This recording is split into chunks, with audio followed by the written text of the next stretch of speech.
The last time the Chiefs won a playoff game before 2015 was January of 1994.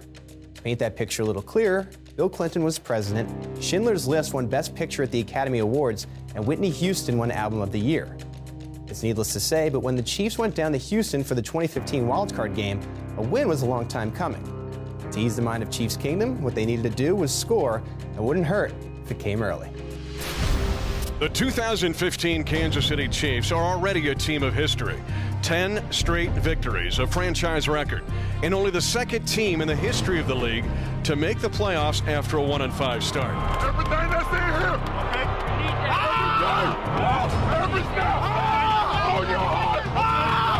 Now, where does this story go? Does the history of this team end today? Or is there another remarkable chapter to be written?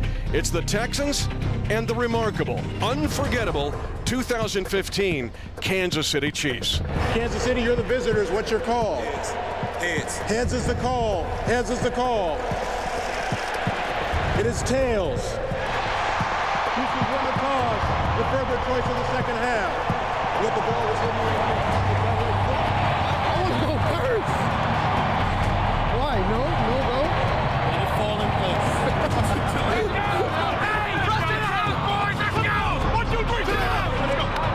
The 11 best games of the year to crown one champion. Off we go with the playoffs. Taken by Niall Davis. He's going to bring it out between the hash and numbers on the left side. 15 breaks free. He's at the 30. He's at the 40. He's at midfield. Niall Davis. The Chiefs made it. 20, 15, 10, 5. Touchdown. Kansas City. A 106-yard kickoff return right out of the gate. That's one way to shut the crowd out. An opening 105-yard return by Niall Davis, and Andy Reid loves it. I'll tell you, that's a great way to start it. He's been so close on so many of them. And for him just to bust one out, nobody was going to catch him. He's faster than all get out, so nobody was going to catch him. He did a great job. We had a good feeling this whole week that we could make something happen. We haven't had one this whole year, and it was good to finally get one. Did you even get touched on that? Didn't get touched. I might have got slipped, but I didn't get. It was pretty cool.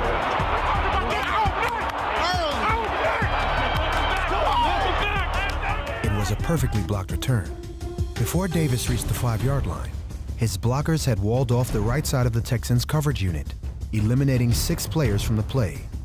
Anthony Sherman, Spencer Ware, and Demetrius Harris cleared out the remaining defenders, and the former high school track star used his 4.3 speed to reach the fastest acceleration of the playoffs, with NFL's next-gen stats clocking Davis at a top speed of 22.11 miles per hour. Although Niall Davis went untouched on the first score of the game, the Chiefs' offense would not get off so easy. Houston finished the 2015 season with the #1 ranked defense in the NFL, led by one of the most dominant defensive players of recent memory. At 6'6" and nearly 300 pounds, J.J. Watt can take over a game at will. Entering the game with a league-high 17.5 sacks, Kansas City would certainly have their hands full in containing the 4-time All-Pro defensive end. You're not going to win every battle against J.J. Watt. I mean, you're talking about Defensive Player of the Year, a 2-timer. So the one thing you can do is battle against them, and I thought our guys did that. He got us a few times, but on the other hand, we did a pretty good job there. They're going to bring it on a jet sweep right side. Albert Wilson gets a block from Kelsey. 40, lowers the shoulder and drags 2 Texans. They're not even going to block J.J. Watt, Mike. That's one way to drive a defensive end crazy. Quick passes, zone reads, and jet sweeps, taking J.J. Watt away early.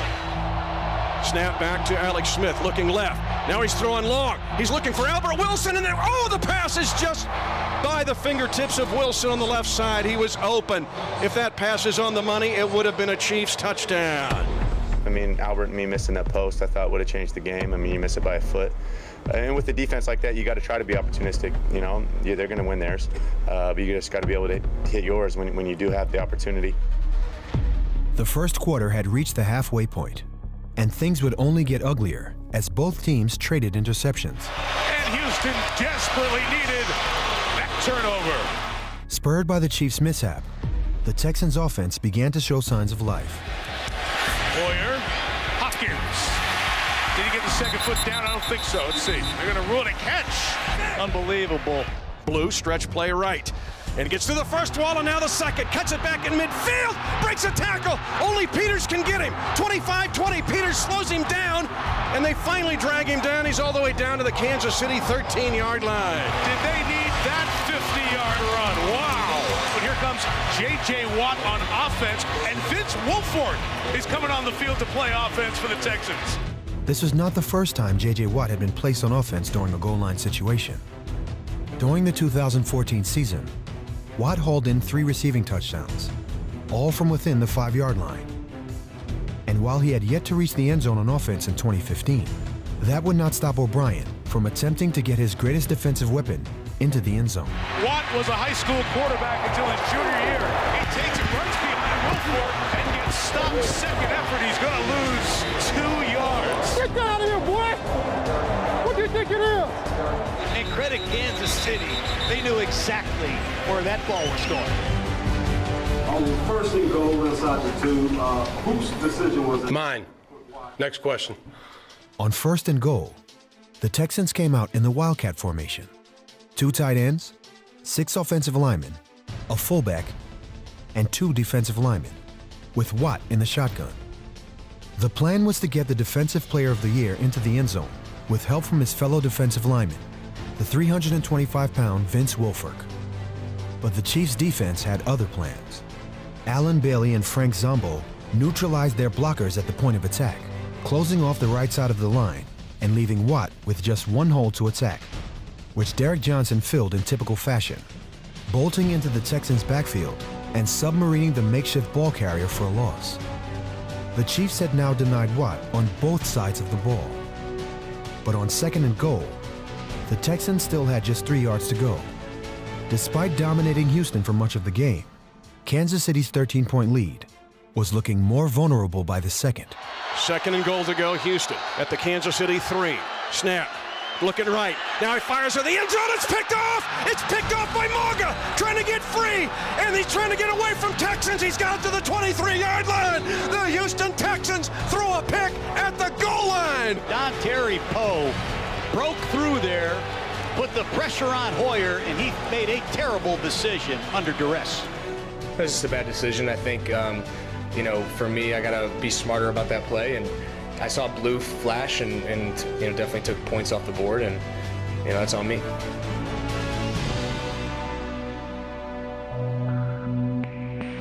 Only the Carolina Panthers had a better giveaway takeaway ratio than the Chiefs all season. The Texans are very fortunate to be just down 13, but still this team has shown in tighter games the ability to come back offensively in the fourth quarter. So let's watch how they close this first half. With time, loads up, throwing long. He wants Nate Washington. It's intercepted on an overthrow. Peters has it. 4 turnovers by the Texans. 25 seconds to go. Defense and special teams can win championships. And that's why they're booing Hoyer. Listen to this crowd. Kansas City has taken the crowd out of the game and turned them against the Texans.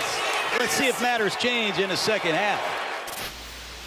And so the Chiefs take a 13-0 lead into the half in Houston. And BJ, not only a great way to start this game, but remember, this was the start of the NFL playoffs. What a way to start the NFL playoffs. It was. And for Chiefs fans, you kind of hear everybody collectively exhale 11 seconds into the game. You think about those 8 straight playoff losses. Everybody's a little nervous. Niall Davis kind of put everybody at ease early into this game. Yeah, he gave the Chiefs a 7-0 lead, and then it was all defense the rest of the half. It was. That's the story of this, not just this game, but particularly the first half, was the Chiefs' defense. The Texans' offense had 7 possessions in the first half. 4 of those ended with a turnover, 3 of them by interception. Brian Hoyer finished the first half 7 of 14 for just 61 yards. 40% of the Texans' offense in the first half came on 1 Alfred Blue run.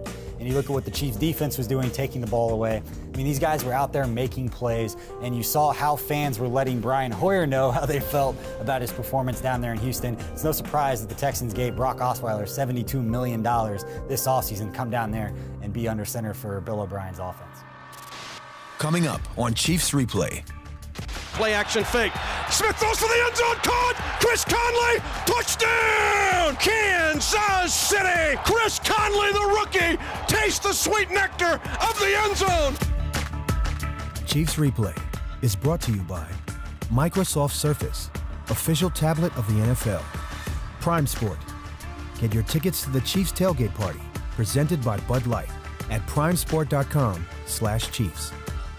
Overland Park Auto Group, home of the Red Friday Rally. And by the University of Kansas Hospital, the official healthcare provider of the Chiefs, and the athlete in you.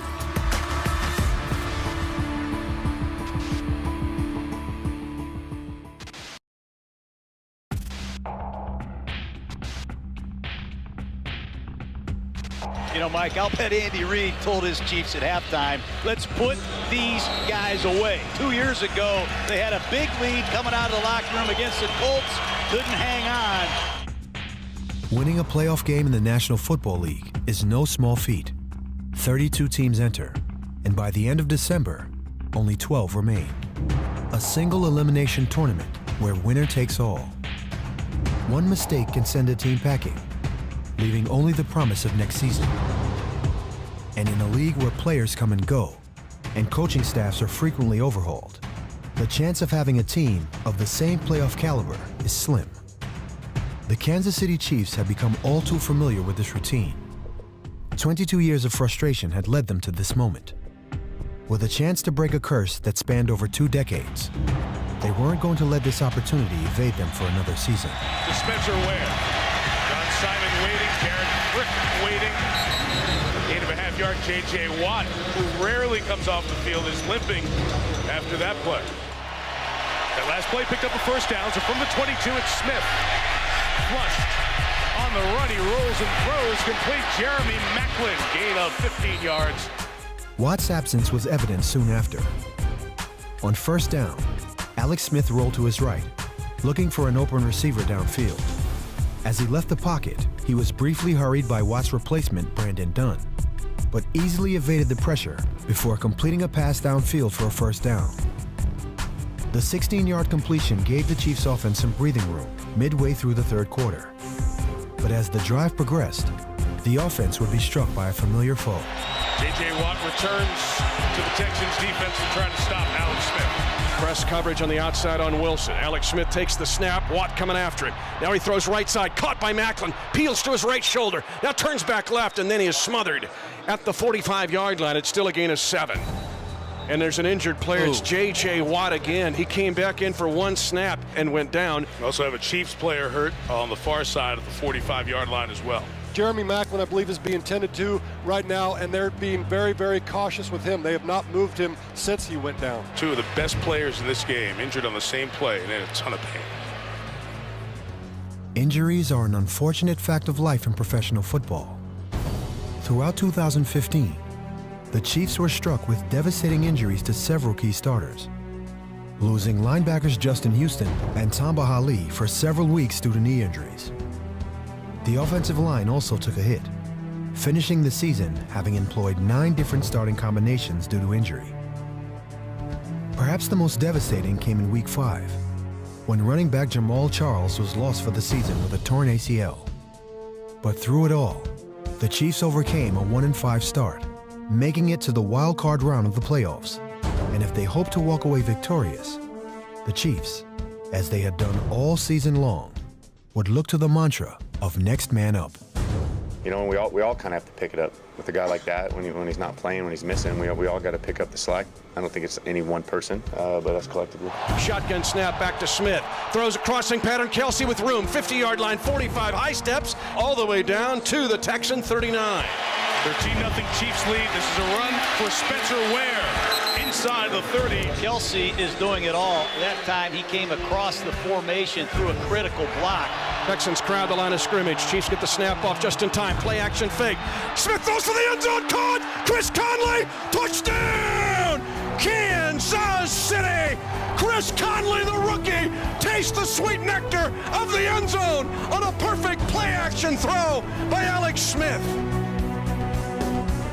The touchdown pass from Smith to Conley seemed flawless in its execution, as if it had been practiced routinely throughout the season. But in fact, the route was designed for Jeremy Maclin and had never even been repped by the rookie receiver out of Georgia.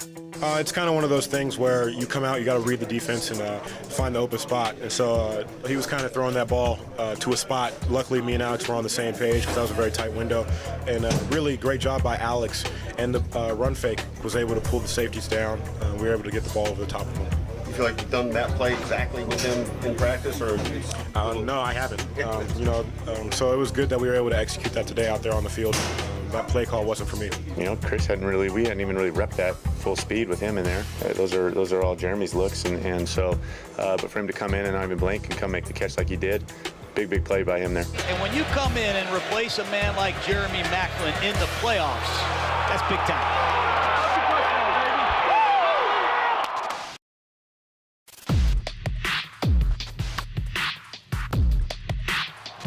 Second down and 4 for Kansas City.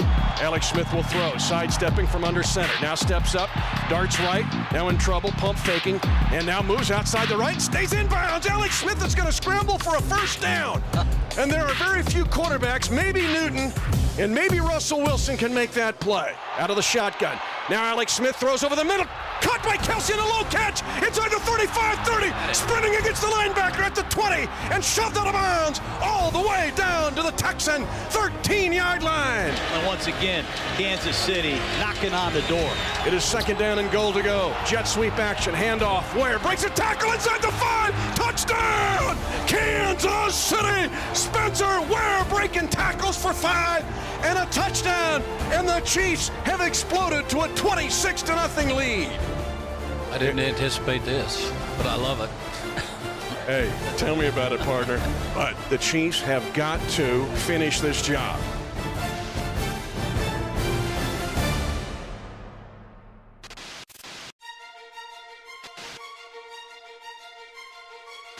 Last playoff victory was in this town 22 years ago. Houston has 1st and 10 at its own 8-yard line. The Chiefs breathing fire, digging in. Hoyer from his own end zone to throw. Throws over the middle. Hopkins, it's intercepted. Picked up by Sean Smith. Another interception. That's 4 if you're keeping track in the kingdom. We're not messing around. They done messed up like the wrong team inside the big dance. They're taking the fans right out of the stadium, too. Oh, what they're doing is putting the Chiefs fans in the lower bowl. Chiefs leading the fans who are here doing the chop. It is a takeover. As Alex Smith's day is done and Chase Daniel is in a quarterback. Chiefs can go to a knee. Chase Daniel takes the snap from Daniel Munyer. Kansas City has beaten the Houston Texans 30-0. And the big red coach with the big red mustache has liberated the Chiefs' kingdom from 8,028 days in the wilderness without a postseason win. Because for the first time in 22 years, the Chiefs are headed to the other side of the river and are advancing in the AFC playoffs.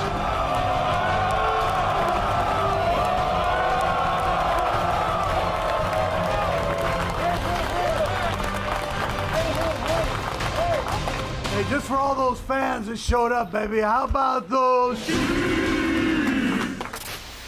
So it's a 30-0 rout down in Houston for the Chiefs' first playoff win in 22 seasons. That's after 8 straight playoff losses. This one had to feel good, BJ. It did, but just to see the fans that were down there start doing the chop, it was a beautiful sight. Andy Reid leaving the field, doing the chop with the fans, something I'm always going to remember. But I remember leaving the press box and trying to find Mitch Holthus, because our guy, we know how much this meant to him. He had been here since '94. He had lived all those playoff losses. Saw the Hunt family, how excited they were. It was more than just one victory. I mean, there was a lot riding on this game. There was a lot of pressure, all the weight of all those losses. Just to see everybody so excited, something I'm always going to remember. Yeah, BJ, you mentioned the Hunt family. This is why the Hunt family brought John Dorsey and Andy Reid on board in 2013. This playoff win is what they were working towards. It is, and it's not just one playoff win. Let's make sure that their goals were bigger than that.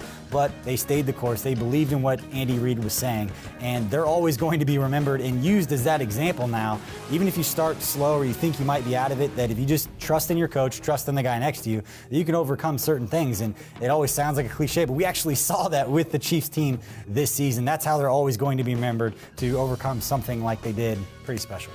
A comeback win for the ages, the first playoff win in 22 seasons, something certainly you could build upon for 2016.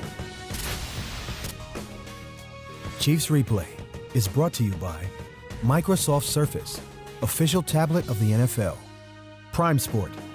Get your tickets to the Chiefs tailgate party, presented by Bud Light, at primesport.com/Chiefs. Overland Park Auto Group, home of the Red Friday Rally. And by the University of Kansas Hospital, the official healthcare provider of the Chiefs and the athlete in you. 65 toss power trap.